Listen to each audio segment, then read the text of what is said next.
Hey, welcome back, everybody. It's that time of week. It's time for This Week with Wendy, the only show where you'll find real talk about the real SoCal estate of mind. With your host, Wendy Ross, who after decades of working at real estate brokerages in Silicon Valley and Orange County, she decided it was time to do something different. And so she did. And thus was born Veracity Real Estate. The time was certainly right for a renewed commitment to bespoke client advocacy at all price levels, something you don't see in high-cost markets like Southern California. And through it all, she's built a data-driven real estate investment advice firm filled with truth seekers and truth tellers. Truth be told, I can't wait to hear what she's got to show us or share with us each week. So this week, as always, Wendy, shaking things up. And why are you sitting in the wrong chair? Right? Is my screen reversed or something today? You're on the other side of the mic here? No. We have to welcome our official host today, Kara Stewart. Surprise. Kara has been a long time. Give us a quick background on Kara. You've been a long time a guest here in the studios. You've helped produce other shows here.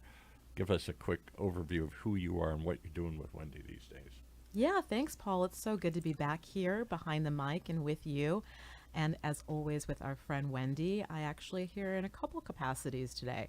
So I am actually the Chief Brand Officer for Veracity Real Estate Company, which is Wendy's real estate brokerage, as well as I'm the founder and CEO of Altalunas Media, and we are her branding agency. And more importantly, we work with all sorts of female entrepreneurs and as well as the Orange County market. So we're here in a couple different capacities, and I get to be back in the role of being a reporter as I used to be, asking Wendy questions today because, you know, she's always the one in this seat asking all the hot questions. And so is that why she's wearing the big glasses today here? Because she's got to look brainy today here. She's got to be the guest, right? She's always brainy, but yeah, you know, fashion comes first, right? That's right. Fashion always. You know, it's funny too, Paul, you have to thank Kara because she's the reason this radio show happened. She is. No, she's been a pioneer in this for all. She's produced other shows with us in the past on a variety of different topics, and she gets it. But she's got a media background. She knows, she gets the power of these conversations. Yeah. We're a good team, Paul. All right. I was just finally smart enough to hire her, so I was a little slow. Well, as we say later, you're always surrounding yourself with good people, so she's one of them. Right? She absolutely is. She absolutely is. And, you know, to your point, I am always trying to surround myself with excellence and do things a little bit differently. So you can expect market analysis from me like you don't get anywhere else. And one of the ways I can do that is by shaking things up and like this, being a guest on my own show. So here we go. So before we drill into Orange County real estate, I'm going to do a quick recap of what happened last week. So last week, and this is going to sound like Groundhog Day, people. I'm sorry. It just going to be up, up, up? Is that it? It's like the weatherman says it's sunny and 76 every day. Right. Back to you. Back to you, Fred. Exactly. Well, we actually had 464 more listings come on the market last week, which was a 9% uptick over the week before. So we're moving in the right direction, albeit not enough. We put 552 homes into escrow, and that was also an increase of 5.3%. We sold 580 homes last week, which was down 12% over the week prior. But, you know, that's not extraordinary because last week was the first week of this month, and the week prior was the last week of the prior month. And we always see this disparity. For some reason, the last week of every month is this big surge, as if people don't know what's going to happen 12 times a year. It's mystifying.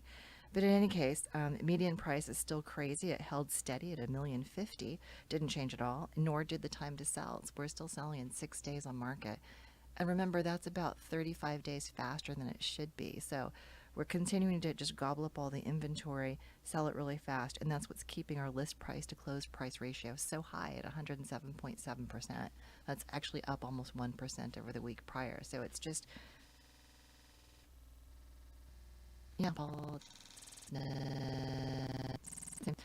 what's it all about, huh? Yeah.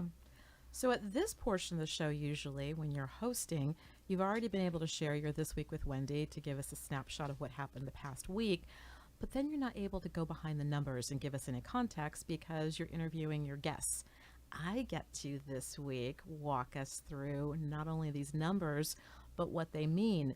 And we already have one quarter of 2022 in the books. We can take a little bit of historical analysis, maybe even challenge you to project to the end of the year, give some home buyers and sellers some real tangible information, and maybe there's time, get you to talk about some other things in the news. How's that sound today? I see where you're going with this. So you're going to get me to commit to everyone who's listening what I think is going to happen through the end of the year. So at the end of the year and next Q1, we can debate whether or not I was on point. Absolutely. Yeah, All you right. know where this is going. I Thank can you. totally see where this is. So stay tuned, people. Stay tuned. This time next year. All right. We won't tell anyone, but maybe we could even wager some bets on this. Oh. Legally, of course. All right. So later this week, Wendy, you are going to release your March market recap report. Right. You do this every single month where you're able to take a look at the numbers, delve a little bit deeper, stamp your personalization on it. Right. So I was hoping today that before you release that to your email database and all your social networks, you're actually going to give your listeners a little bit of a sneak peek. Sure. How's that sound? I absolutely will. All right. You're very familiar with the data. You've shared some of the numbers, but really, what does it all mean? What were you really seeing in March that were driving these numbers you talked about? Well, it's interesting, and let me do a bit of a top-down approach to this. So March, just the month itself in 2022, fell behind March of 2021 in a few kind of significant ways. We had exactly a third fewer homes available to sell.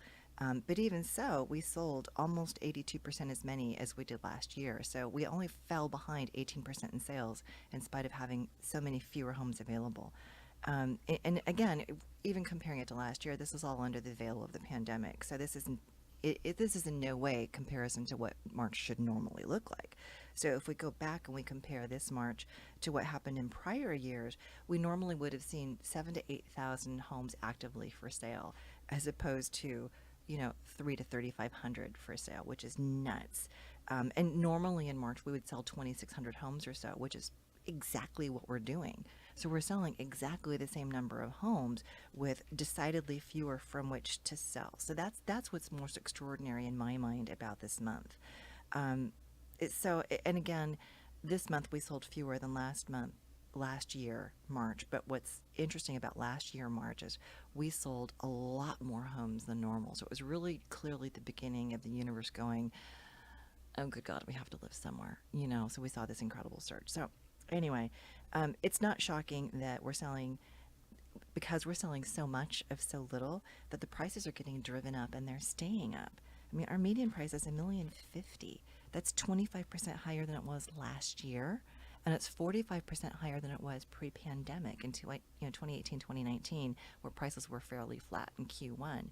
So I personally am here to say these prices aren't going to go anywhere. They're going to stay up here. We've pushed the price up, and it's going to stay up. And if anybody wants to debate this with me next year, you know where to find me. I'm going to be here, and we can debate all we want. I can book you as a guest, in fact. Ooh, bring it. So, okay, so top down. So this is March. Let's take a look at March now in the context of the quarter and compare this Q1 to prior Q1s. So we're seeing, that, again, significant sales and significantly less inventory, as I've already said. We had a third less inventory for the quarter this year than we did before. And again, for this quarter, we had half as much inventory available as we normally do in Q1 for any year during normal times. But what's bizarre is that we're still selling nearly as much in spite of having significantly less to sell.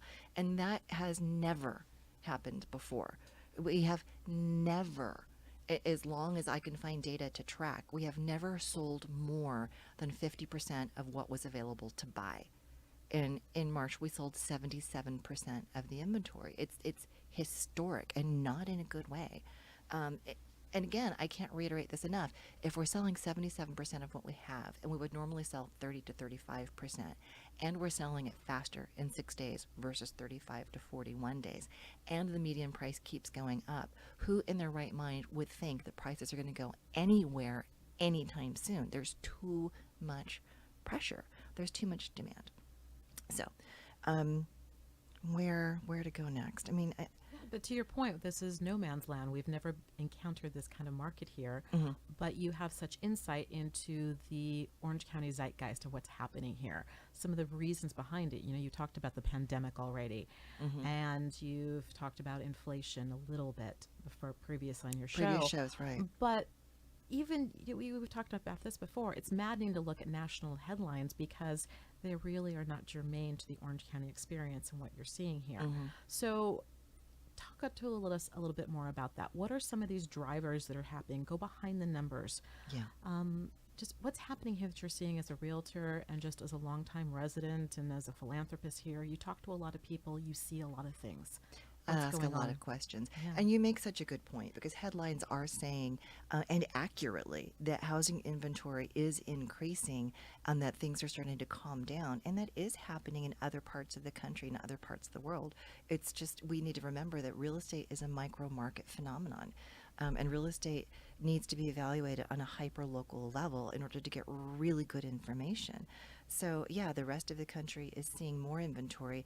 Even California as a state is seeing more inventory, and other counties in California are seeing more inventory, and that's for a variety of issues. We're seeing continued suppression of inventory, and a lot of that is because we're having people migrate here from other areas. But there are two sides to this coin. We have the issue of so little inventory available to sell and so many people who want to buy it. So let's take the dearth of inventory first, if you will.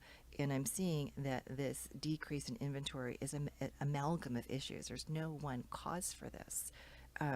We've talked about this briefly, but again, with all of this acceleration we've seen, I mean, 45% appreciation of home prices in 3.5 years, a lot of people are sitting on a lot of equity appreciation and gain, which equals taxable gain. And a home seller now is looking at, okay, so I can sell my home, I'm going to get this huge capital gains tax bill, and then I'm going to buy another home where my property taxes are now 2 to 3 times as high as the house I'm leaving behind, and my interest rate on this new loan I'm going to get to buy the new place is higher than the one I'm enjoying right now because I was smart and I refinanced. Why would I do that? And so many of them are not. They're staying put. And layered on top of that, we've talked about this, our aging population, who normally would have gone into senior homes, age-restricted homes, or even facilities that have varying levels of care. COVID scared the pants off them, and they're like, no, thank you. I'm just going to stay home when I can get home care at the house. And this has become far more common. So those are two layers of groups of people who simply are not selling. And then, of course, there's the eternal question of why not build more? Well, we have no land. And what's really frightening is that even the communities that we have seen, like in Rancho Mission Viejo, where they have had multiple year plans of building homes, the latest phases that were supposed to be released in Q4 last year still haven't broken ground. You've mentioned that, and you have a few clients who are earnestly waiting for those to become available and are asking you what to do next. Do they wait? Do they get into the market a different way right now? It's creating a ripple effect. It's creating a ripple effect. And I can only assume this is a complex issue for builders that's, they're impacted by supply chain issues, of course. And then we're all hearing about the labor shortage. So the cost of labor has gone up because employees can demand more, and they're asking more. Some of them are just accepting other jobs and not showing up suddenly, wondering if the phone just happens, so in the construction arena, there's a shortage of labor, there's a shortage of materials, there's a shortage of land, and even when they do get back on pace with building, because of the cost of everything and inflation, for anyone to think that affordable housing is going to be coming on the market, that's delusional. What we need is infill, and the NIMBYs aren't letting that happen. So we're not getting the increased density that Senate Bills 8, 9, and 10 promised us.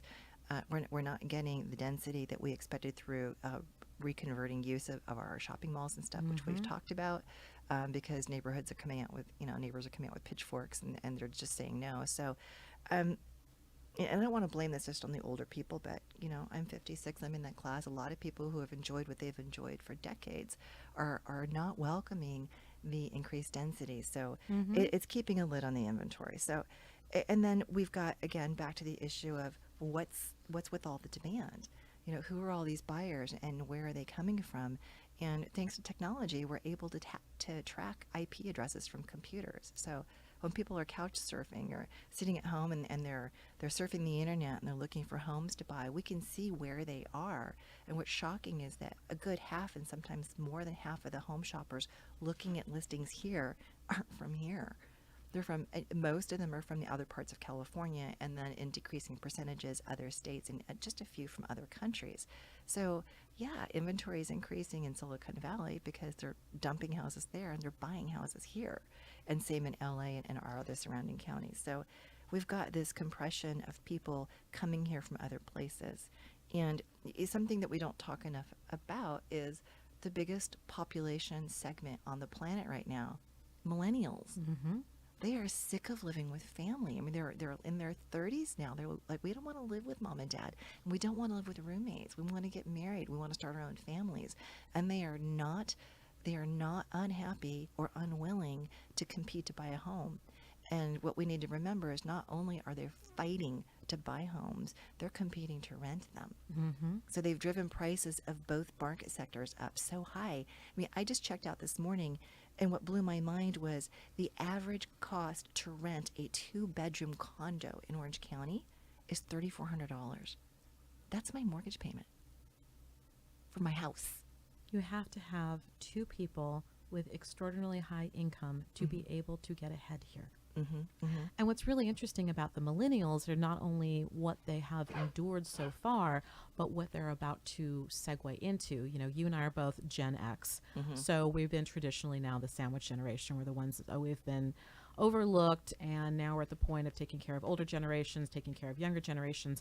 But we're moving into that. We're out of that. The millennials are going to be just out of moving out of their families, finally being able to have their own, and then their Gen X parents and younger baby boomer parents are going to start to need some help. Right. So very quickly, they're now going to be having to deal with, once again, multifamily, multi-generational issues, right? You have to think so. Yeah. You have to expect that. And I'm intrigued by how many millennials are taking that into consideration. Like, we want to live here because we don't want to leave our families. We don't want to be too far from them. And I'm not a psychologist or a sociologist, so I can't parse it out and determine if it's because they have been stuck in close proximity to their parents so much because of COVID, or because of the reality of the pandemic, making families face the fact they could lose one another, endearing them more, or if it's merely a practical function of, this is coming, and they're going to get sandwiched suddenly, faster, and more ferociously than we did. So it will be intriguing to see how that plays out. But A lot of dynamics happening right now. these are questions for smarter people than me. And for the future, and, we're not going to know all of it. But there are some things we know right now. So I get the privilege of hearing you talk with your clients, and so I know some of this. But if I was calling you, if someone listening right now called and wanted to be able to buy a home, taking advantage of the data you just talked about for the first quarter and what's going to happen the rest of the year, what does that Orange County home buyer need to know if they were calling you? What are you telling them right now? Run. Run into the market. Do not walk. Run. Do not stop. Do not pass go. Run into the market, because what we do know is that we've had the second of a series of 7 promised interest rate hikes. And granted, when the Fed increases the Fed funds rate, it doesn't necessarily instantly translate into mortgage rate increases, but it will. I mean, the mortgage interest rates have been so low for so long, it was not sustainable. And we sort of artificially suppressed it going into the pandemic because we didn't know what was going to happen. But now we have to get back to normalcy, and that mandates increased interest rates. So we know that's happening. They've already gone up 1%, and the impact on affordability is profound. So anyone who wants to come into the market, especially for the first time when they're not cashing in on some equity, if they wait thinking, I'm going to A, save up more money, you're not, because your rent's only going to go up, or B, I am going to make more money in the stock market, that's more volatile, that's not for sure. And home prices are going to fall. No, they're not. No, they're not. Yeah, you can wait and you can come back to me next year and I'll just make a bigger commission, because home prices they're going to go up and stay up. They just are. So yeah, buyers, don't wait. It's painful. It's ugly. I know. I feel your pain. I wish this wasn't happening, but it is, and it's not stopping. So run. So for the home buyers that you have convinced, they're running, they're trying to get something, Mm-hmm. but the sellers aren't cooperating. What do you want to tell sellers right now? Just be nice. Can we just be nice for a minute? Do we have to review Mr. Rogers? I think we do. But I'm kidding, actually. What I'm seeing is that a lot of the sellers really are, they're playing nicely. The pressure that's put on buyers isn't being placed there by the sellers. It's being placed there by the other buyers. You know, when two people walk into an open house and one buyer opens up their checkbook and says, I'll give you cash right now. Oh, and by the way, you can stay 2 months after closing for free. Oh, yeah, right. And I'm not going to make my offer contingent upon appraisal or inspections or anything. That's what puts pressure on the buyer competing with them. It's not the seller asking for these things. It's the other buyers. So, you know, what sellers need to understand, though, is that waiting for the price to go up before they sell their house only means that whatever they buy is also going to be more expensive. And it becomes the issue of catching the falling knife. You know, really, for sellers, they need to stop and think about, where are you going? And if you're buying anything anywhere, I mean, not just California, interest rates are going up. This is a national phenomenon. This isn't just a local issue. You know, so really, sooner is probably better for sellers as well. Okay, so you knew this part was coming, Wendy. Now, the crystal ball. You've been able to make sense for us what we need to be doing based on Q1. Mm-hmm.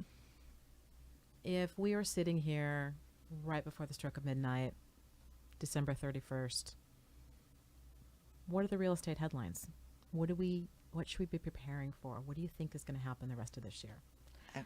And we know, we won't hold you to it. Oh, hold me to it. Go Okay, ahead. good. Okay, good. Okay, I can good. take the heat. Hold me to it. So, mark my words, people. At the end of the year, we're going to have headlines that say, contrary to everyone's expectations, home prices in Orange County increased double digits in 2022. You know, we're not going to fall below double-digit appreciation. We're not. I mean, interest rates are going to increase through the end of the year, and hopefully that will cool down the buyer frenzy a bit, sadly, because some people just will be priced out of the market. They won't have a choice. But there's so much pent-up pressure still that we're going to close the year with strong prices and a massive amount of appreciation. Massive amount of appreciation. Well, anything over 6 to 8%, anything that actually outpaces inflation is good. And anything that is double it is massive. Okay. We might hold you to that then. Yeah. That's some good gems you're throwing at us. Yeah, because we're looking at 7%, right, inflation expectations, and we're probably going to look at 14 to 18% price appreciation for this year. So, Okay. yeah. So what else is happening in the headlines that you think on a national level either are not happening here in Orange County with real estate or are happening here that we're just not giving enough attention to as we're considering what to do? I am not entirely sure how many of the headlines are going to impact our market or I expect will impact our market, but many of them give me pause and make me ask more questions. One of them obviously is the pandemic continues to rear its ugly head with new manifestations and mutations. So I'm curious to see what happens if this next wave of COVID that we're already seeing, I mean, we were talking about it this morning, that some states are going back to mask mandates and things. I'm curious to see what impact that has on it. In our market, because we are a coastal luxury market, COVID just drove more people to us. So I'm fearing that may happen. I sincerely hope that it won't. And my next question is, I do have a couple of clients who are immigrants, and some of them have money in Chinese banks. And with the Ukrainian crisis and all the questions that we have about what's happening with China, how is China going to support or not support Russia? And depending upon the political implications of that, is the United States going to start really scrutinizing cash that's coming in from foreign countries, China or otherwise? And because we are, especially in Orange County, we're a very multinational population. We have a lot of globe-trotting business people who live here, at least part-time. So I'm curious to see what impact that's going to have on pricing and their ability to buy and sell and move their assets around. It's going to be interesting. That is really interesting, especially here in coastal. Yeah. We're about to, we're in spring, we're coming to summer. Are you going to, do you think we're going to see the traditional patterns of summer migration and moving and vacations happening this year? As we talked about, here in LA and Orange County, we're lifting all the mask mandates, but Philadelphia just reinstated their indoor mask mandate. Right. So are we just biding time until we have to go through this all again? Part of me wonders if we're faring better in terms of COVID and the spread because our climate is so beautiful. We have this gorgeous sunny climate, and we can be outdoors and away from each other, or at least outdoors and in fresh air more than other parts of the country where it's been raining and snowy and cold and disgusting, and they're confined indoors with each other. So I'm hopeful that we're not going to have a wave of illness here, but I am concerned that we're going to have more people taking advantage of the summer because here the kids are back in school, and in summer presumably they will be out of school, and that might actually put pressure on home sales again. I hate to say the words out loud, but I think You don't have to if you say it every time you choose to manifest. So All you're right. okay. You're okay right now. I'm one and done. Well, Paul's going to talk about our sponsor in just one second, but before he does, one more question. All of the data that you've been sharing with us today is largely informed by the research you did for your market report or directly from your market report. It is. How can one sign up for this market report, and how often do you publish it, and what do people need to know? Well, the formal report, which some people have called a white paper, and it's a pretty deep analysis of the market. It comes out monthly. So I try to get it out between the 10th and the 15th of any given month, and it's going to be released. I don't know, you're my publicist. When are you releasing it? This week. Okay. Because it's written, people. That's right. It is written. And if you want to get on the distribution list, just go to my website, realveracity.com, and sign up. And a pop-up window will come, and you can sign up to get free market reports, and I'll send those to you. And then occasionally mid-market, if there's something noteworthy, I might send something out about that too, just so you're informed. Because again, real estate is a micro-market phenomenon, so you need to know what's happening here.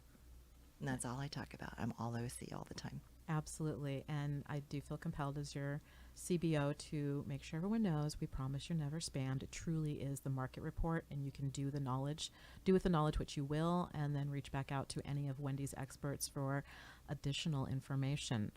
One of those experts, in fact, is one of our sponsors. Paul, may I ask you to do us the honors? I'll give it a little flourish there too. Here, we'll make it official. Hey, you always surround yourselves with good people. We've seen that week in and week out, and one of them, always at the top of the list, is our sponsor, Ford & DiIulio. It's an Orange County-based boutique litigation firm with experienced attorneys from the big law firms. Partners who founded it did so on the concept of aligned interest. Simple idea. When they succeed, so do you.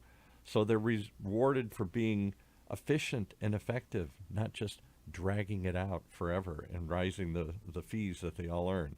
Where they engage in the relentless pursuit of their clients' goals, whether in litigation, mediation, or at trial. If that's something missing in your legal affairs, find them at FordDiulio.com. FordDiulio. FordDiulio.com. All right, and with that ta-da, we go back to our show. And I just got to ask one question. I could ask 100 questions. As many questions as you'd like. I'm just going to ask one. I get everything you're saying. It makes sense why market demand continues to rise.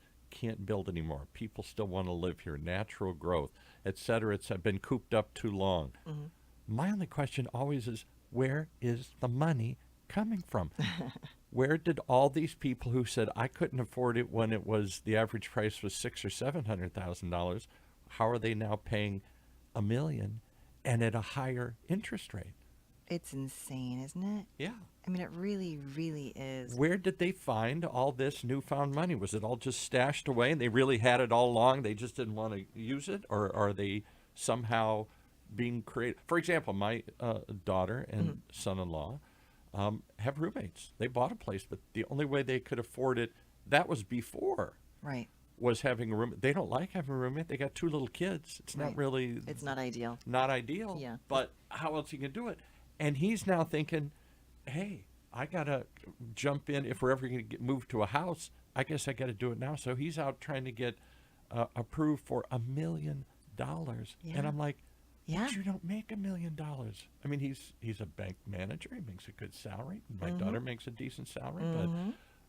but $8 million, and yet they're looking at $1 million thing. And he says, that's what it is. I got to figure out how to make it happen. I'm like, and I look at him and I say, how? How Yeah. are you going to do that? Yeah. Well, $1 million is a really nice condo now. Yeah, right. Seriously. So what's the on a So where's today? the money coming from? Yeah. What I'm seeing is that over the last 2 years, just the meat and potatoes of the pandemic, as it were, Right. people really did save a lot of money.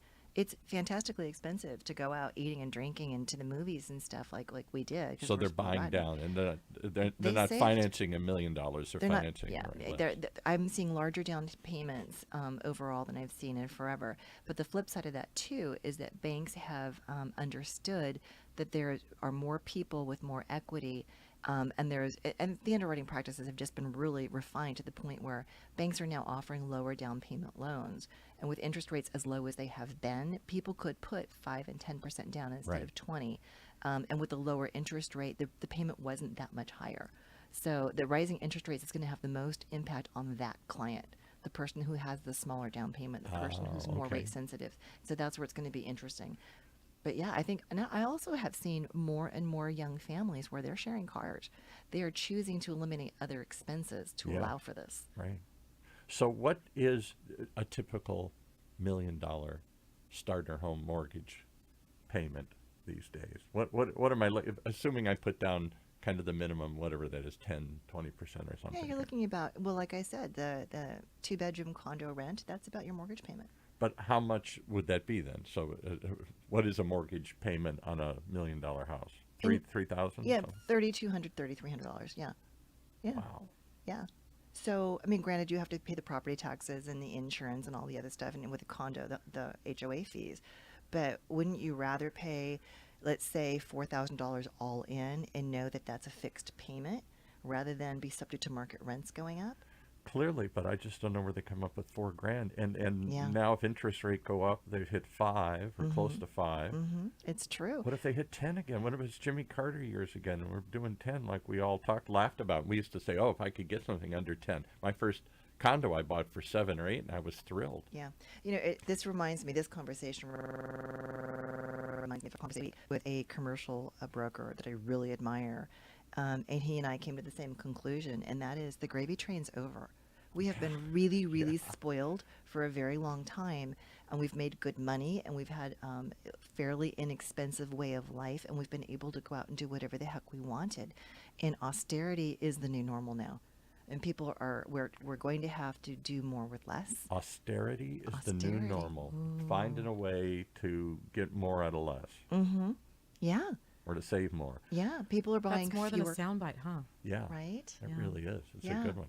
Yeah. No, I don't know if I should qualify it as fortunate or unfortunate. It just, I think, is. And I think that young people these days are beautifully aware of what's important, and they value what matters. And what I'm hearing from them is they're not judging each other by what they wear. They're not about what they drive. They're about quality. They're about family. They're about priorities. And it's But manifesting. everything's going up. Food, gas is at ridiculous prices here. Mm-hmm. Yeah. Food has gone up. My wife keeps saying, oh my goodness, you see what everything went up 20, 30% or whatever here. Cars are more expensive than ever. We're all moving to electric cars, and there's a savings in that. But the flip side is the cars right now are way more expensive than the regular cars. I think that the ripple effect is going to be real. I mean, and well, you all know that I date a restaurateur, so Right. I hear him talk about things, and I think that we're going to see scaled back operating hours for restaurants as a new normal. There was one restaurant that he wanted to go try, and they're closed permanently on Mondays, for Yeah. example, Right.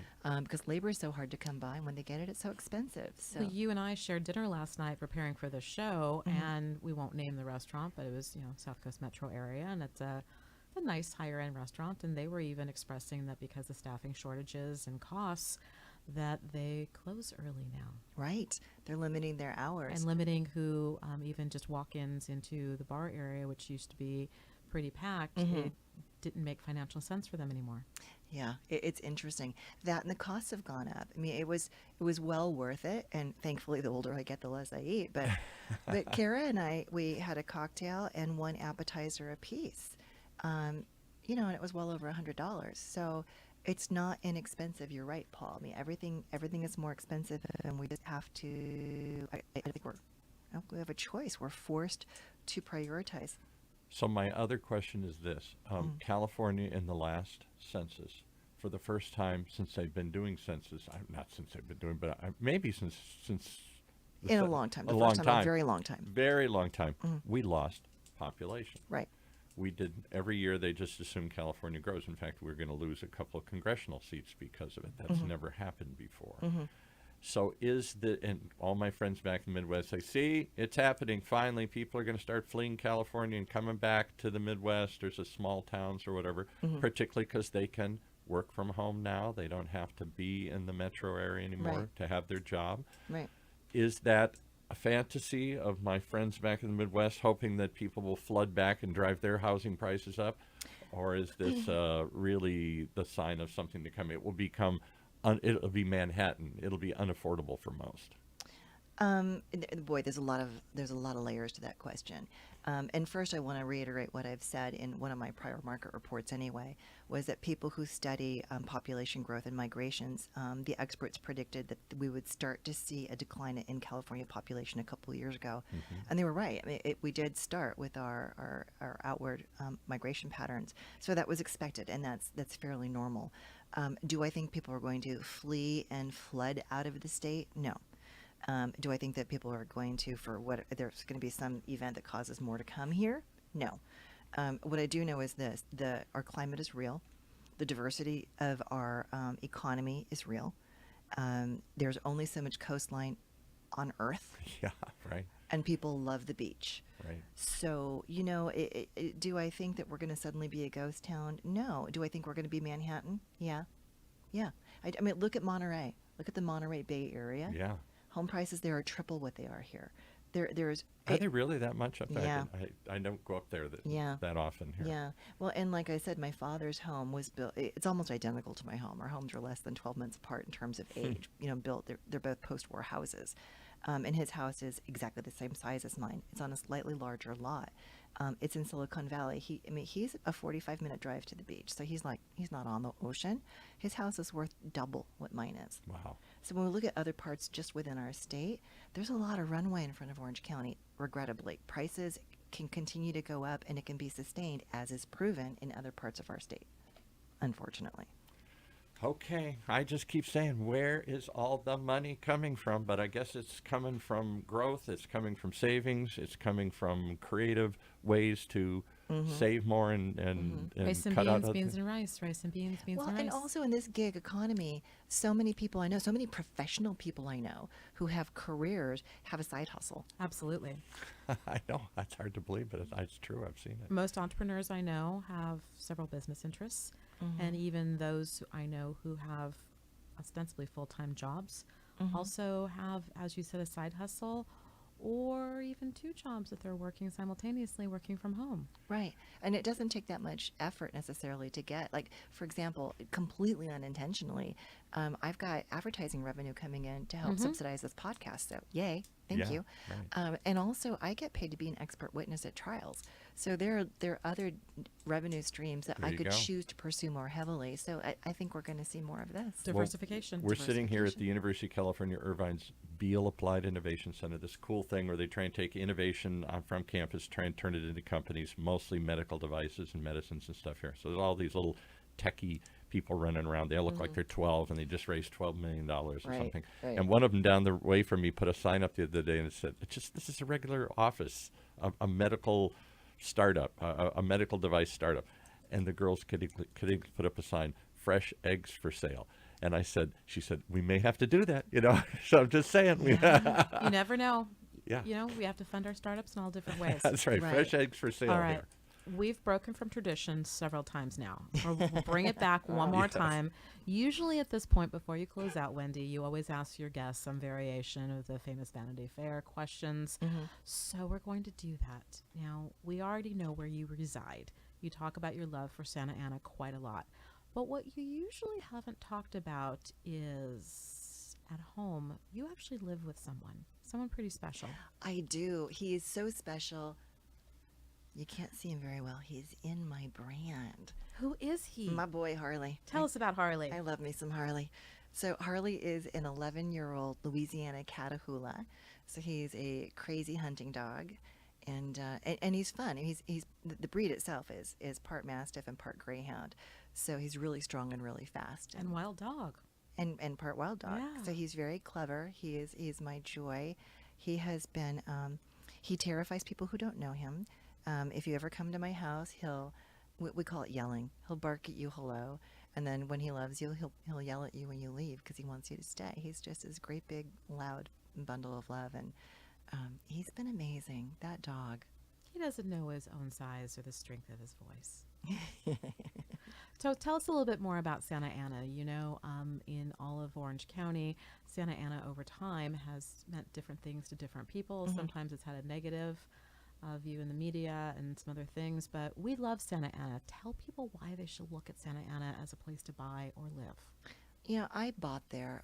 My late husband and I bought there together deliberately because we saw all the beautiful history and architecture that's there. I mean, you'll see when you travel around Orange County, the older neighborhoods have the wider streets and the sidewalks and the driveways and the big trees and the beautiful architecture, which thankfully we're preserving and embracing.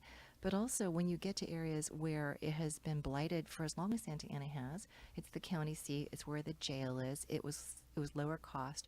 So the poorest of our citizens flocked to areas like Santa Ana, and it got a bit of a bad rap. But it's also culturally diverse because of that. And these wonderful neighborhood restaurants have opened up because of that. And artisans are there. And there's gorgeous stores and little mini museums and things where you can see art. And now as it's growing and gentrifying and people like me are moving in and buying houses and driving up the prices to the millions, we're starting to do things like put in this small community train system that's going to connect Santa Ana to Garden Grove, which is going to be fun. And hopefully, like we had discussed on a prior show, they'll be able to extend that to Huntington Beach. And so we can have a little bit fewer cars on the road and people using public transportation and just taking in the beauty of the communities. It's lovely. That's amazing. All right. Do you have a treasured possession you want to talk about? You know, after Harley, I would have to say that I now have two. A few years ago, my father gifted me one of his bronze busts. My father's a sculptor.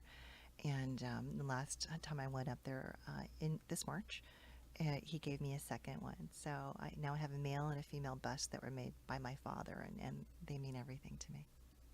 And they are quite spectacular. We really should snap some images of them and share them on your social media so everyone can see them. That's a great idea. All right. You've accomplished so much in your career, and you've had quite a diverse career, as we talked about. What are one or two accomplishments that you really are proud of? And just to round it all out, has your accomplishments really been driven by a personal motto or a way of life that you try to adhere to in making decisions or anything like that? Like I tell my nieces and my late nephew, my motto has always been use your power for good.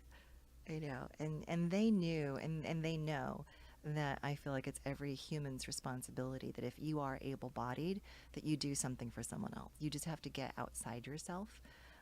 So while I'm proud of my company and I'm proud of Veracity and the team that I've built and the quality work that we do and our ethics and our standards, I'm also super proud of the fact that this has given me a platform from which to do things for the community. And speaking about things like human trafficking are really near and dear to my heart. And there are unfortunate, ugly things that happen in society that we don't want to talk about. Therefore, we're not doing enough to remedy them. So my few speaking engagements about human trafficking and hopefully more future engagements are a source of great pride. Stay tuned for that.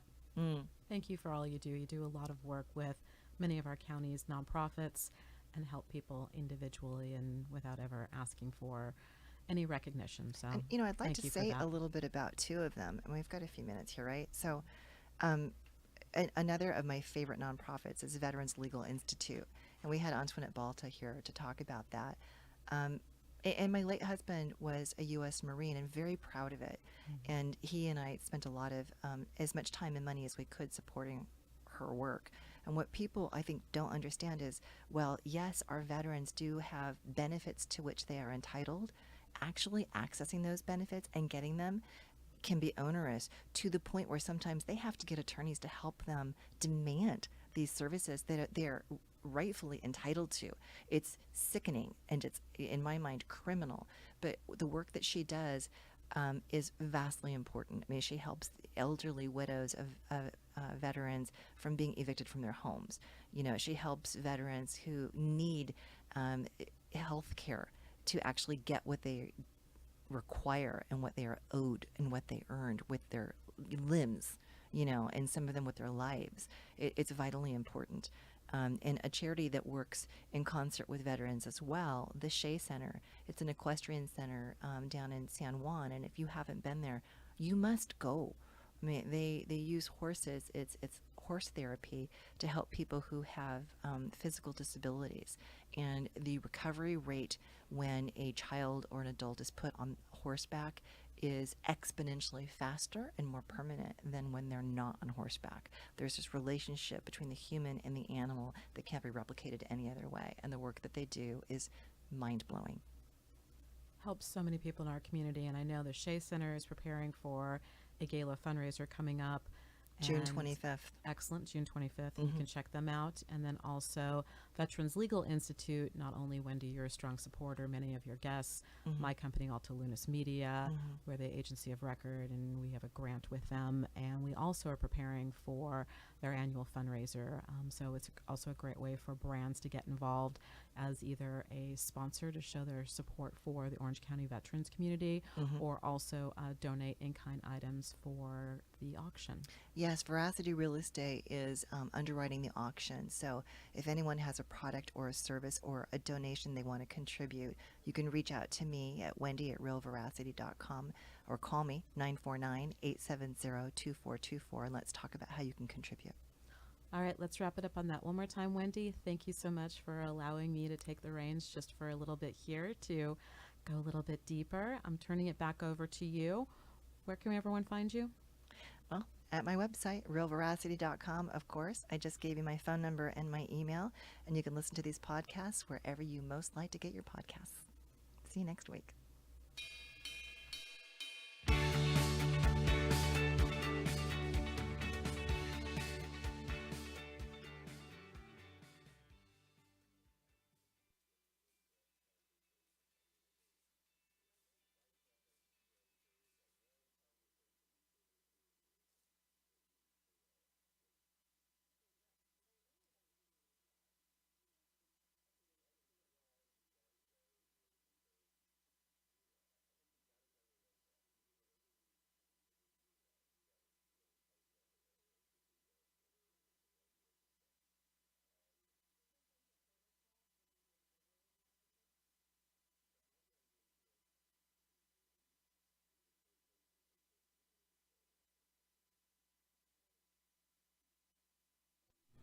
I'm Josh Seibert with Sandler Training in Greensboro, North Carolina. We've been training and developing sales forces for over a decade here in North Carolina. And we found some consistencies in some of the opportunities, some of the strengths, some of the weaknesses of sales organizations that trend across all industries and all lines. Currently, there's been an impact in the cost of proposals. And I would tell you that over time, the impact of the cost of the proposal process is directly related, as we have found, to the economy. It's kind of interesting, and I thought I might share some of the findings that I've had over a decade of training and developing sales organizations across multiple industries in multiple sizes. So the question really is, what is the true cost of your proposal? The ones, that your salespeople have to put together to make their presentation to make that sale. When you do some analytics around the cost of your proposal, you may find some of the things that I've found across many different industries over many different years. The direct relationship of the cost of your proposal to the economy kind of goes like this. When the economy is great and business is like it was in the 90s, when the economy was so good that all you really had to do was get in the way of the business. Sales organizations hired salespeople by the hundreds, and they hired them basically to get out there and get in the way of the money because the money was there. The cost of the proposal process back there was different than the cost of the proposal today, where money isn't as prevalent today. Businesses have downsized, and we've had to get very lean and reinvent the business that got you to where you are today.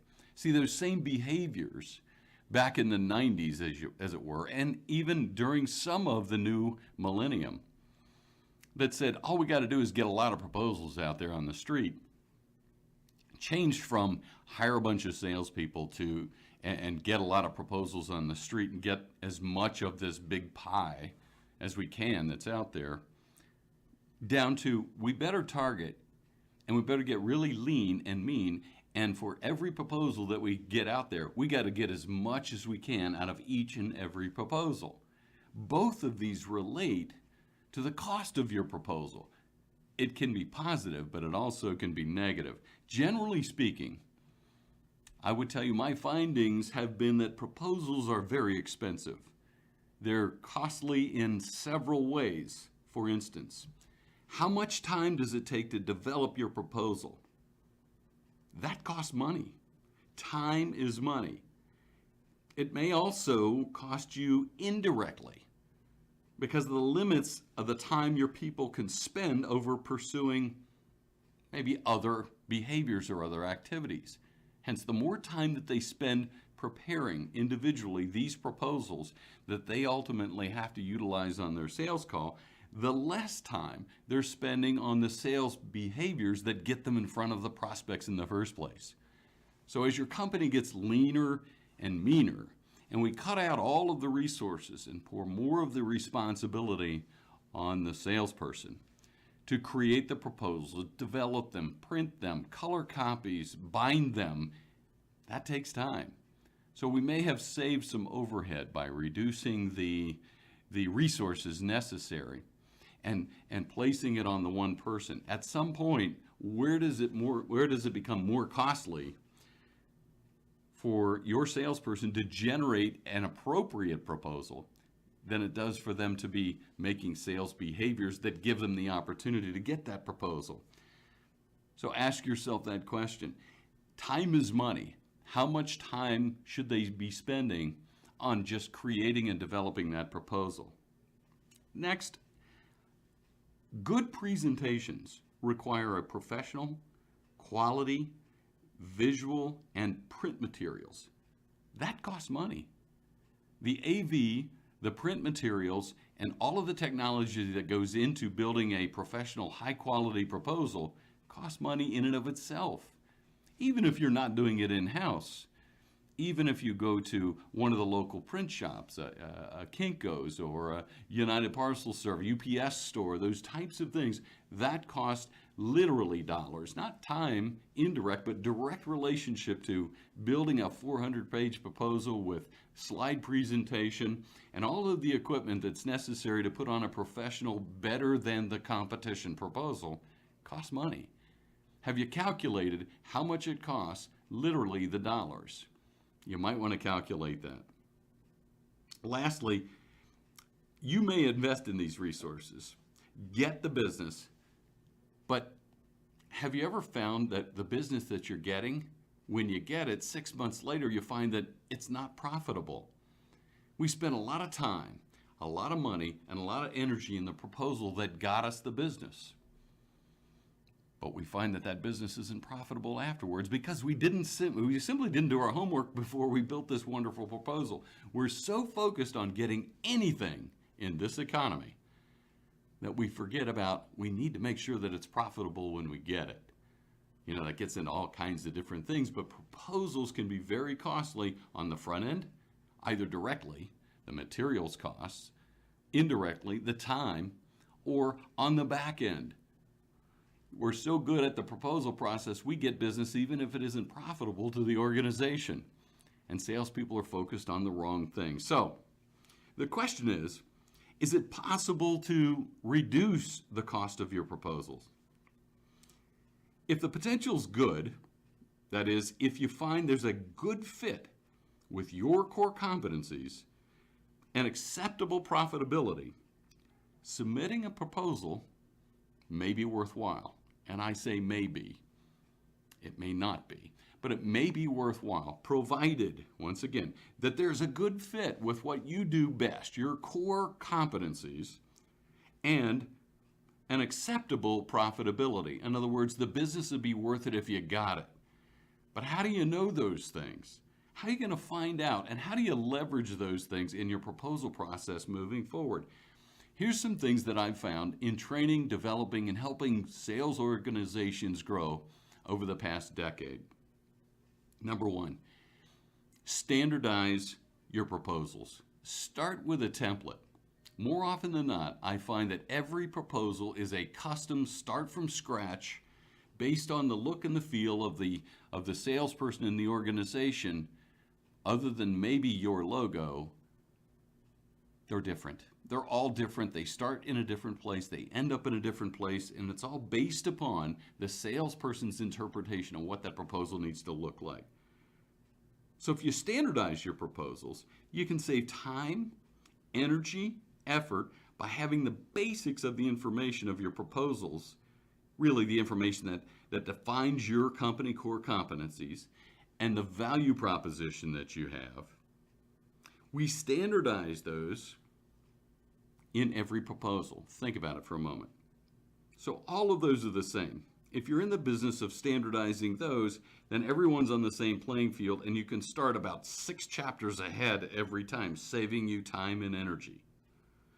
Then from that point, begin to customize.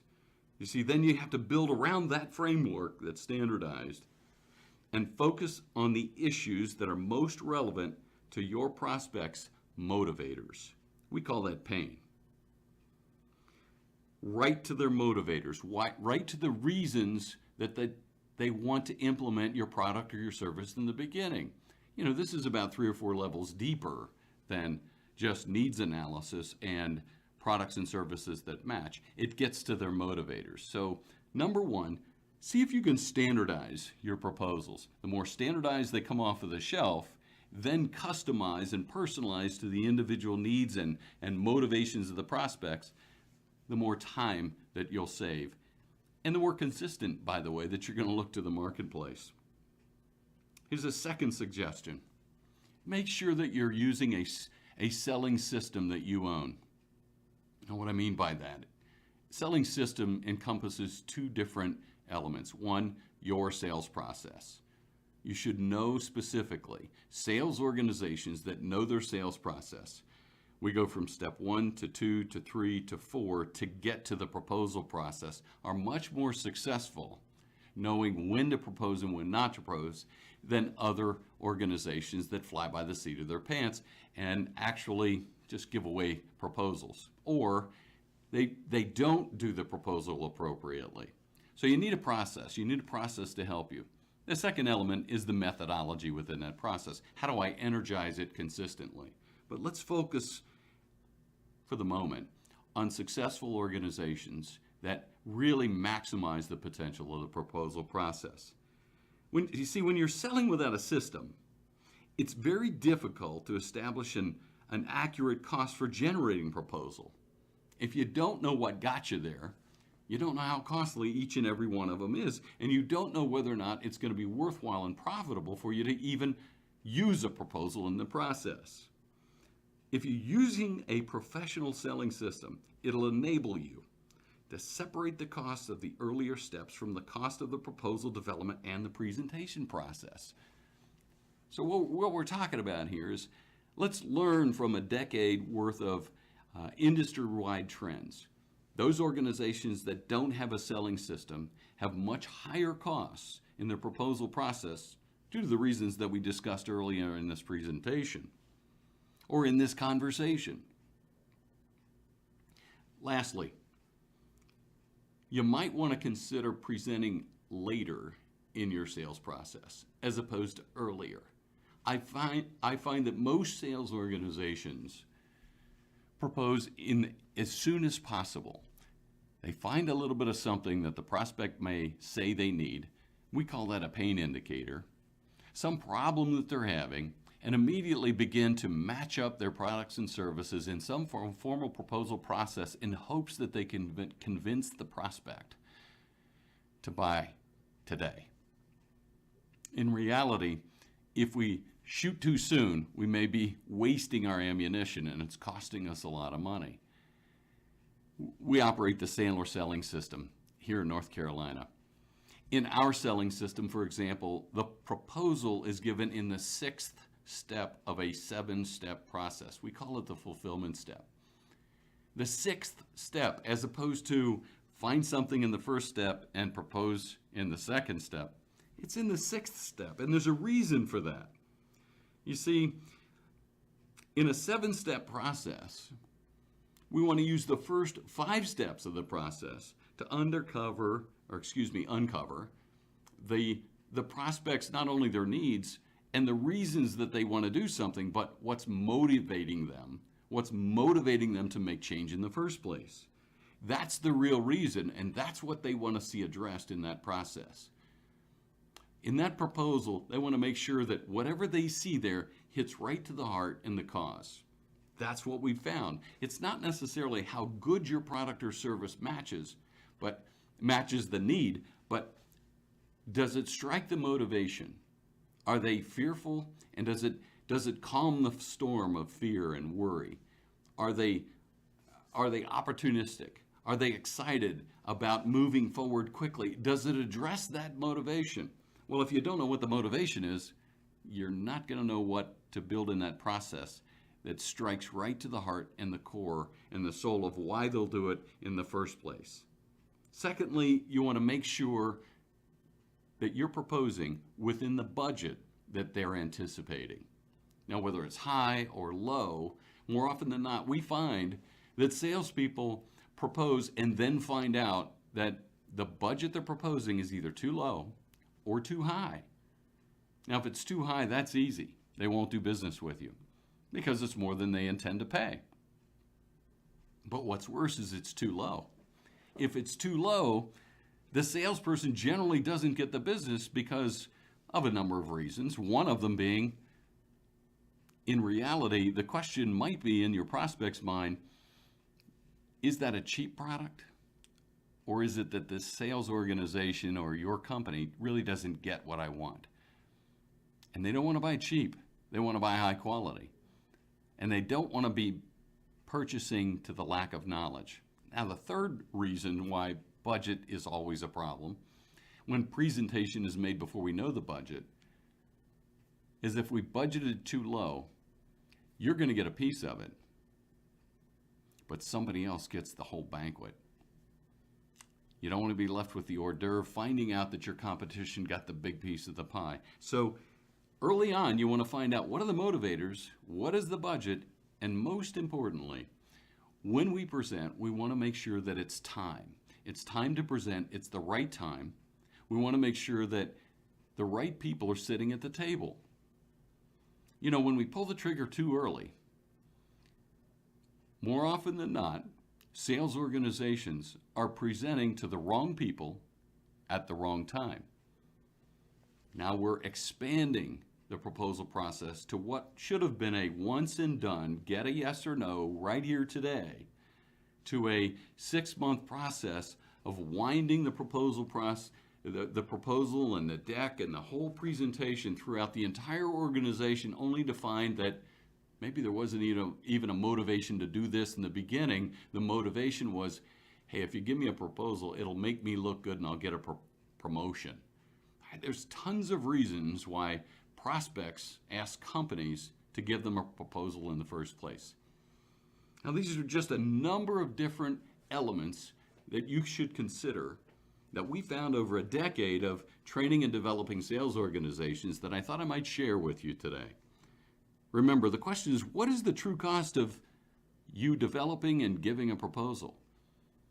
Are you spending the right amount of money, time, energy on the right elements that will get you the business and only the profitable business today? Good luck in your future venture. Make sure that you, 1, standardize your proposals. 2, make sure you're using a selling system, a system that everyone in your organization leverages.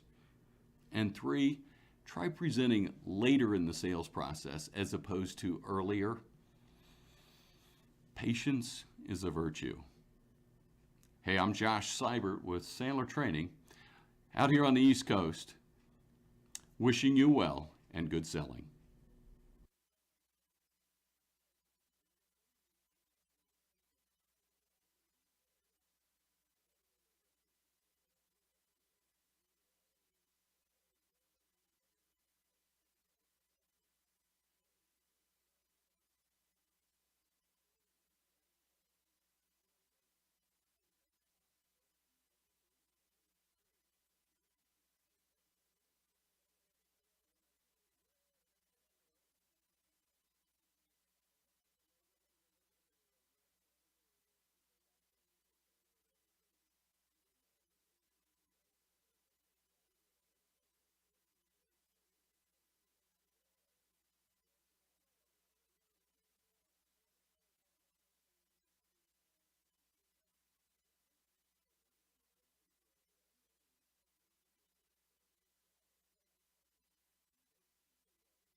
Hey, welcome back, everybody. It's time for Let's Talk Real Estate, your weekly BS with Barry Saywitz about the current commercial real estate market here in Southern California, as we take a no BS look at both sides of the issues driving the market today to find the best solutions going forward. With the man, well, if he doesn't know the solution, he'll find it. Barry Saywitz. Hey, good morning, Paul. And if I don't know the answer, I could make it up pretty easy, and you might not know the difference. Might not know the difference. So we're back again this morning. I'm Barry Saywitz, president of the Saywitz Company and managing partner of Saywitz Properties. Welcome to Let's Talk Real Estate. We're going to do something a little bit different this morning. We're going to do sort of a solo discussion between Paul and myself on a topic that he and I have both been talking about for a while, which is medical office space, which is a niche of the commercial real estate market. Before we get going, I do want to do a shout out for all the people that are benefiting from no mask mandate in this upcoming post-COVID era. Let's just hope it sticks. And I'm sick of wearing a mask myself, and I'm glad to see other people smiling faces. So shout out and kudos to everybody who doesn't have to wear a mask anymore. So, with that said, let's talk some real estate. Let's bring me in through the magic of video switching software. I'm still in the control room, and we did this last time. Everybody said they want to see both of us on camera, so now we can see both of us. I'm in a little box, and you're in the studio there. I'm looking at you through the glass, and but we're looking at each other side by side on the screen here. I think that this topic is one I never hear anybody talk about. Let's start with the basics. Is medical space that different than any other commercial or retail space? Yeah, and so medical space is different, and there are different types of medical space. So for those people out there that are novices, that are not doctors, that are not renting or buying medical office space, you have different kinds of medical space. You could have medical space that goes into an office building. We have clients of ours on the brokerage side for the Saywitz Company that are therapists or that are predominantly office type users that don't require a lot of plumbing, that don't require sinks, that don't require lab space. And those types of people can go into an office space and rent office space and don't need the retail component, be able to have their clients know where they are all the time and can go on an upper floor or what have you. Then you have other medical type users that really prefer to be in a retail environment, maybe like a dentist or someplace that requires or thrives from the retail environment of people coming in and out and being able to get to them back and forth easily. And those people will go into a strip center or an end cap of some type of a retail center and don't have a problem with it. And then you have the people that really need to be in medical office space in a medical office building. And whether that is a dermatologist, whether that is a private practitioner doctor's office, whether that is a lab, or whether that is someone who's affiliated with the hospital nearby.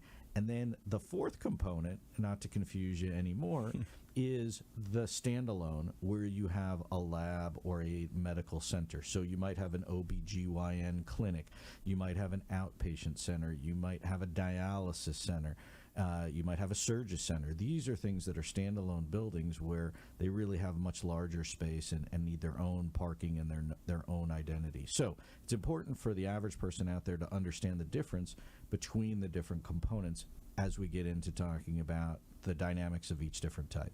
So let's talk in general. Is there a difference between the lease rate for medical space and just any other commercial, retail, or office space, whether they're going to an office building or a strip center? Is it a different price for them? So it's important to know, if you're a medical user and you can go into an office building, it's going to be your cheapest bet. Number one, because medical office space is typically rented on what we call a triple net basis, which means the tenant pays their base rent, and then in addition to that, they pay the net charges, which would be the taxes, the insurance, the utilities, and all the their share of all that. their share of all of that. Right. And if it's separately metered, like if you had a medical condo, you just get billed directly from the utility company. But either way, you're paying your rent and you're paying a whole bunch of stuff on top of it. Similar in concept to if you went into a retail space. Now, the difference in a retail space is you might have additional charges for the parking lot or for the roof or for marketing for the center that you would get billed back that would be in addition to all these other things. But in an office space, you just pay your rent typically, and everything else is included: the air conditioning, the taxes, the insurance, the roof, the maintenance, the light bulbs. it's your best bet. But if you are a medical user and really need to be in medical space, you're going to get that's the structure. You're going to get your base rent, and then you're going to build on top of it. It's called triple net. But from a landlord's perspective, aren't they sucking up a lot more energy? They've got giant machinery and they're running, and I'm guessing, or is it not that big of an increase? Well, so the issue is in a medical building, you typically might have a common lobby, you would have other security and other systems, and then you have doctors that may or may not be open longer than normal business hours, but you also have in the medical spaces, a lot of these medical users require water, and they have sinks in the exam rooms, or they have sinks for the laboratories. And so, or maybe gas, do they use or it? gas, right? Exactly. And so certainly in the case of a dentist or a lab, you would need gas. So what winds up happening is, number one, there's a cost to build it, but then number two, there's the cost to maintain it on a going forward basis. Right. So if you can go into office space, it will be cheaper. If you need to go into medical space, then the question becomes, do I need a standalone? Am I taking a lot of space, or am I an individual practitioner that maybe needs 1,000 or 2,500 square feet? And I just have a small practice for myself, whether that's a dentist or a doctor or a dermatologist or whatever. I just want to build it and make it nice for myself. So I would think you're a dentist or you're a family practitioner, you could go anywhere. But they seem to cluster around hospitals or in big medical buildings. When I go into a building, there's a ton of different doctors there. Is that just, I don't know, the way it's always been, or is there some rationality to that? Yeah, and so doctors like to be around other doctors. Doctors like to be around the hospital, especially if they're affiliated with the hospital. Then, then they want to be close, or they want to be close to home, or they want to be close to other doctors that maybe they get referral business from. So if you're a general practitioner, do you like to be close to some of the other people that would refer you business? And in a medical building, everybody is the same kind of use, but the difference then becomes what's the build out and what's inside of it and what do I need. So a plastic surgeon is going to want very high-end improvements. They want it to be, for lack of a better word, foo-foo and very elegant, because people are coming in spending large amounts for of money. cosmetic and for aesthetics. So it's got to look, it can't just be a white room where you're getting your correct and facelift. And certainly, look, if you're the doctor, you take pride in your practice. You want it to look nice. And so different people have different feels of kind of where they're at. If you were in a lower end area and you were servicing basic doctor services, you don't need all the frills that somebody else might. So talk about it from your perspective, from somebody who's you're going to be a landlord. You want to invest in this space. You want to build out more of this. Let's start with the basics. Is there a need? Is there a shortage for medical space? As we get older, are there going to be more doctors and therefore more need for these kinds of facilities? Yeah, I mean, as an investor, I love the medical environment. The difficulty with the medical space or with owning a medical building is that the build out and the upfront cost to get somebody in is very expensive, especially now where you have construction costs that have gone through the roof. Right. You have supply chain issues, et cetera. But the cost to build it on the front end, if you can get over that, then the difference is typically doctors don't move around a lot. Because if they did, then you'd be spending all this money over and over again. And typically a doctor doesn't want to leave, so they would sign usually a longer-term lease, 5, 7, 10-year lease, as opposed to a 1 or 3 or 4-year lease. So from a landlord's perspective, you get that income somewhat guaranteed. From the doctor's perspective, you would want a longer-term lease, because if you have to put money into fixing up your space, you don't want to have to do it again. And then secondly, if you're going to use that as an asset to your business or your practice, if someday you're going to sell it, your office space does become an asset at the end of the day. So are they attractive tenants? You would assume they're all making money. They're probably going to pay their bills on time. They're not going to trash the place or whatever. Are they good tenants? Yeah, so for me as a landlord, certainly I like the medical environment. Again, it depends on the use. You would typically want the doctor to sign a personal guarantee if it's a smaller operation. If it's a bigger operation, then you may have great credit. We have clients on the brokerage side that are national medical, I don't want to call it chain, but certainly medical users that have locations all over the country and have billion-dollar credit. And so that's the kind of tenant that you would want, because if you're willing to spend the money on the front end, then you're going to get it back on the back end. What you don't want to do is spend all this money and then the tenant doesn't pay and you have to go deal with it again. Right. Saying these would tend to be long-term leases. You would think they would be. You put a bunch of money if you're the building owner, and they put a bunch of money in, and they don't really want to leave. And it's, in one scenario, I think that's always appealing to investors. You know what you're going to get. You get a guaranteed income for a period of time. But we're in inflationary times. Yeah. Yeah, so that again is the risk reward. So nothing against doctors. I love them. I need them. They help people. But they also have a tendency to think that they know a lot about real estate because they're typically very smart people in general. Right. And sometimes they don't, right? And so if you signed a shorter term lease and then the landlord would come back and raise your rent in an inflationary time, the landlord's got you and you'll just wind up paying more. Mm-hmm. The doctor who signed a 10-year lease 3 years ago before the rents started to shoot up, that guy is ahead of the game, and that guy has done a good job of hedging against the risks that are involved. From the landlord's perspective, though, at the end of the day, if I don't have to spend any money and I'm getting my check, I may have left money on the table, but I'm still happy to get the income. And so we're back to this issue of what is the build out, who pays, why. And then as the doctor, should I lease or should I own? So let's talk about that. There's been this, maybe it's been around for a while, but I haven't paid attention to it, this idea of medical condos. You even see them advertised sometimes. So somebody comes along, builds typically a new building, and rather than me rent out these different rooms, I'm going to turn them all into basically condos. You're all going to buy them from me here. And so the landlord isn't the landlord. He builds it. He sells it. He's more like a developer, and they're buying all these things. Now they're responsible for maintaining the trash and the electricity and all the other stuff in that scenario? Well, yes and no. I mean, this was a trend, I want to say maybe 5 to 10 years ago, where they were building a lot of these medical condos or even small office condos because they could sell them at a higher price per square foot than what it was worth as the whole. So if I had an entire building, it would be worth X. If I broke it up into pieces, it would be worth, it could be worth twice X or 1.5 times X. Mm-hmm. So that's how they would maximize it. The issue is now I've got a bunch of small guys in there that are typically less sophisticated than bigger users.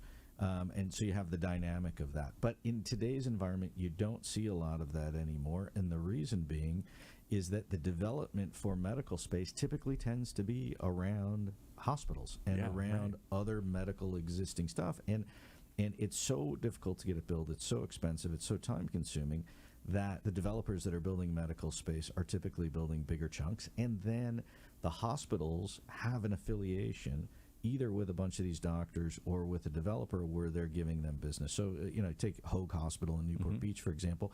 They wound up buying office buildings, converting them into medical, or they would master lease buildings and then bring their own people in because they would make deals with the doctors and say, hey, look, we're going to give you a deal on the office space, or we have office space. We're going to work it in our arrangement. And many of these hospitals are buying up these medical groups, these doctors, these practices. So they aren't independent and affiliates anymore, or even just people that are, whatever you call it, on staff, or there's another term for it, that you can come have visiting privileges and all that kind of stuff. They're actually... Well, if you're part of the group, then then you're affiliated, and there's all sorts of business arrangements aside from the real estate. But the reality is that there isn't this widespread desire to build medical space because it's very cost intensive on the front end, right? The cost for medical space could be well in excess of $100 or $200 a foot. Wow. In the case of a specialized surgery center or a dialysis center, I mean, we've seen the costs as much as $1,000 a foot that has to get invested into the infrastructure for them to be able to do what they need to do. And so it's a difficult one for a landlord. Then the landlord would say to the tenant, look, I'm going to give you the building, here's the rent, and then you go spend it. And if you're not a very large company or you don't have a bunch of money set aside, it's a daunting task. So you're back to this, well, if I don't have the money, then maybe I'm better off just leasing and trying to get the landlord to chip in a bunch of money for the improvements. If I do have the money and I want to control my own destiny, then I should try and buy something. And there's not a lot of space out there for medical space, right? And if you want to sell that practice someday, which so many do when you retire or it grows, you want to sell it, is that building then, if you've... I guess I'm trying to think of, is it an asset or a liability here? If you own the building, it's kind of both. It's an asset that you've acquired at a certain rent and you've made an investment, but it's a liability. You got to maintain it, you got to pay for it, and taxes. And I would think there are a lot more involved back-end expenses. I've never run a medical practice, but you can't just call the regular trash company and throw your stuff in. There might be medical waste and other sorts of things. They have services that come and they'll pick up the needles and the blood and all the other stuff that goes into it, right? So it's a separate trash company, but there are services. But the real issue back to should I own or should I lease really is back to the dynamic of the operator. So if you have a large real estate company that's nationwide, they typically would be better served to put their money into their business operations because they get a better return on their business operations than they would only owning the real estate, which is why you see these national surgery centers, these national health clinics, or these dialysis centers that they really just lease them, and they lease them on a long-term basis, and they'd rather free up their cash to go do other things. If you're a smaller individual practitioner, if you're a group of doctors of a couple of people, then owning is really not a bad idea at all. I'd recommend it. Why? Because you control your own destiny and you create an asset. And if someday you sell the practice, you could sell the real estate with the practice. You could keep the real estate, and the guy who buys the practice could lease it back from you, or you could rent it to somebody else. The dilemma is in the middle. If you have 3, 4, 5 partners and you're in a group, it's just like being partners in a vacation home. Yes. And at some point, somebody's kids grow up and they decide to move away, or somebody gets in a fight with somebody else, or somebody has a different philosophy, and now you have guys not agreeing. And so it becomes a challenge. We have worked with a number of doctors groups and medical organizations, and when it gets big enough, they will typically have a operations manager to control the doctors and to run the business of it, because the doctor's time is really best spent being a doctor, right? You're not being a real estate guy, and you're not trying to manage real estate. You need somebody to do that. And then notoriously bad with details. For such smart people, they have a reputation for not doing common sense kinds of things. Maybe they're too egghead, or they're in a other world, and time. They have so little time. Well, and the other issues too is if you have a group of doctors, part of your plan is probably to grow the practice and bring in other younger doctors or additional doctors. Well, owning a building doesn't really make sense for them because they could outgrow the space. And then the guys who bought the building might not be the partners that are taking over the practice, and now you have a dichotomy between sort of the equity practitioners and the guy who came in who's a younger guy who says, well, I don't own the building, I'm just paying rent. Right. And that creates problems. So there's certainly different dynamics when you get in the medical piece that just don't come up with office or industrial space at all. Right. So what is in terms of building it out, is it just you got to have more power and you got to have maybe gas and some other things, or do they actually have to have specialized containment and hazmat areas to protect? Or do they have to have certain requirements? For example, we're UCI, and they have a wet lab. Right now, it's the only wet lab. And they say one of the reasons it's so appealing and it's so packed here because they not just have the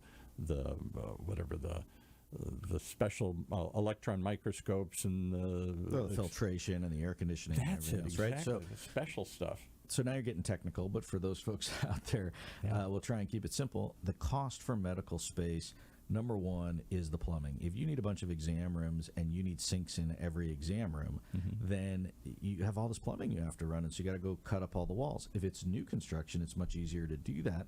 But if it's existing and it didn't exist, I got to go redo it all. Second is, if you have lab space, whether that is a surgery center, whether that is a lab any core kind of thing, any kind of stuff where it's lab, then the question is it a clean lab, and to what degree? Because there are different levels, 1,000, 10,000, exactly.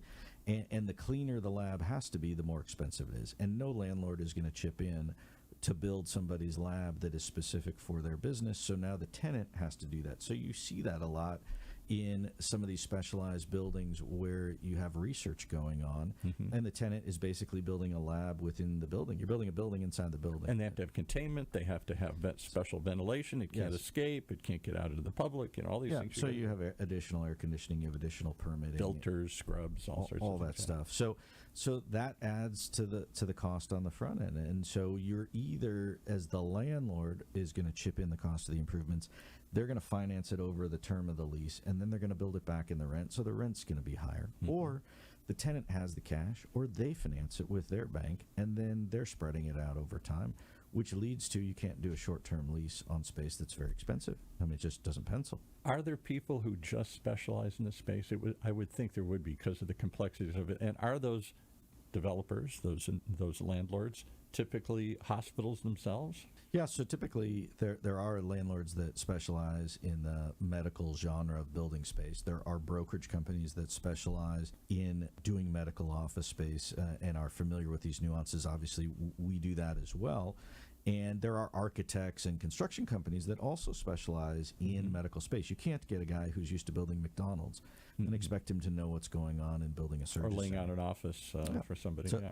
so you need people around you that know what they're doing. Also banks. Some banks don't want to do the medical lending, and some are just fine with it. A lot of that is dependent upon the quality of the credit and who the tenant is as well. You have different things that come into play when you're talking about the medical space versus just doing a typical office deal.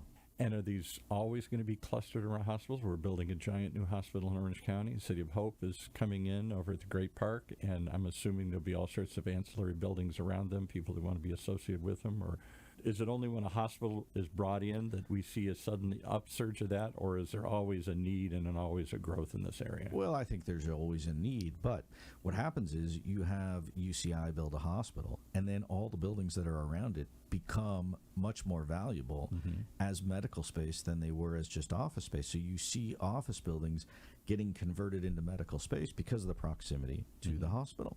And we've already seen that in other parts of the county, whether that's up in the city of Orange or whether that's up in Brea, we've seen it a couple of Fullerton. times. UCI here has a great hospital too as well, and I suspect that once they make that commitment or as they grow that campus, then that tends to expand into the surrounding office spaces as well, and suddenly everybody's thinking maybe it should be a medical building, medical office space. Yeah, and so I think as time goes on, you'll see that the areas around the hospitals become more medically oriented because it's a cluster. So if I go to one doctor and I get referred to a specialist, I can walk across the parking lot, or I can walk to get across my the labs street. done, Exactly. or to get to go see the specialist. All right, so last question is, what's the future look like? Is this a space where we're seeing accelerating rents, accelerating because there's accelerating demand and maybe few spaces to do this? Or is it flattening in any way, shape, or form? I can't imagine why, but... No, I mean, I think I would just tell you that the medical segment of the commercial real estate market today is really no different than the rest of the market in general. Rents are up, space is limited, and you're back to a supply and demand issue. And so if you are a doctor or a small practitioner, you need to find space in a geographical location that works for you and a price point that works for you, and then the options become much more limited. I expect that market to continue to be tight, and then there isn't typically space that you can just walk right into, right? Everything needs work when you're talking medical space. So I would just say on a going forward basis, the medical decision making is location combined with price, combined with the amenities that you have with it. And price almost is tertiary in that scenario, because if I don't have the first two, it doesn't really matter what it costs. The doctor won't be there. And so if you have good medical space in a good location, you should be able to get a premium for it. There are certain specialized types of commercial use that seem like once they get established in that use, a medical building, I don't see them flip into becoming apartments later. Whereas I've seen lately where they've taken regular office space, and as that demand has shrunk, they've just gutted the building and turned it into apartments. Does that ever happen where they just you're always saying find the best use for a building. Does it ever really flip dramatically from one thing to another like that? Yeah, well, so it used to flip from office to medical space. The problem is, while you're in the conversion, if that conversion takes a long period of time, the owner or the investor is really eating the downtime to be able to make the conversion, because you can't have office both users in with medical users. You could have some that are maybe quiet or related, but you can't have certain office users in with medical. It doesn't really fly. But the other thing is that you really aren't going to see, at least in this environment, I don't think, converting office space to medical space. Because if it was antiquated office space, you probably would see it if it could be converted into apartments. Why? Because today, housing is the highest and best use. So, and even industrial, the rents, while medical rents are much higher than industrial, the fact of the matter is if I could build much larger on a larger site, the industrial is so tight, someone would pick that versus the medical. And that's why we've seen on other shows where you have developers come in here, nobody talks about medical because